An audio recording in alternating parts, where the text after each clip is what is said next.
যুক্তরাজ্যের প্রধান বিরোধী দল কনজারভেটিভ পার্টির প্রধান কেমি ব্যাডেনচ দেশটির সিটি মিনিস্টার টিউলিপ সিদ্দিককে বরখাস্ত করতে প্রধানমন্ত্রী কিয়ার স্টারমের প্রতি আহ্বান জানিয়েছেন।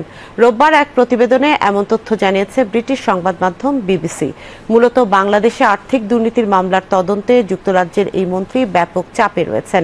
এমনকি দুর্নীতির দায়ে মন্ত্রিত্ব ছাড়তেও ক্রমবর্ধমান চাপ রয়েছে টিউলিপের ওপর। টিউলিপ সিদ্দিক মূলত ব্রিটেনের ক্ষমতাসীন লেবার মন্ত্রিসভার সদস্য। তিনি economic secretary to the treasury and city minister হিসেবে দায়িত্ব পালন করছেন। তার কাজ যুক্তরাজ্যের অর্থ বাজারের ভেতরের দুর্নীতি সামাল দেয়া। কিন্তু তার জন্মভূমি বাংলাদেশেই এখন তার বিরুদ্ধে তদন্ত চলছে, যেখানে তিনি এবং তার পরিবারের 4 সদস্যের বিরুদ্ধে একটি পারমাণবিক বিদ্যুৎ কেন্দ্র থেকে প্রায় 400 কোটি মার্কিন ডলার আত্মসাতের অভিযোগ রয়েছে। সংবাদ মাধ্যমটি বলছে, ব্রিটিশ প্রধানমন্ত্রী কিয়ার স্টারমারের কাছে ট্রেজারি মন্ত্রী টিউলিপ সিদ্দিককে বরখাস্ত করার আহ্বান জানিয়েছেন সংসদের বিরোধী দলীয় নেতা কেমি ব্যাডেনচ।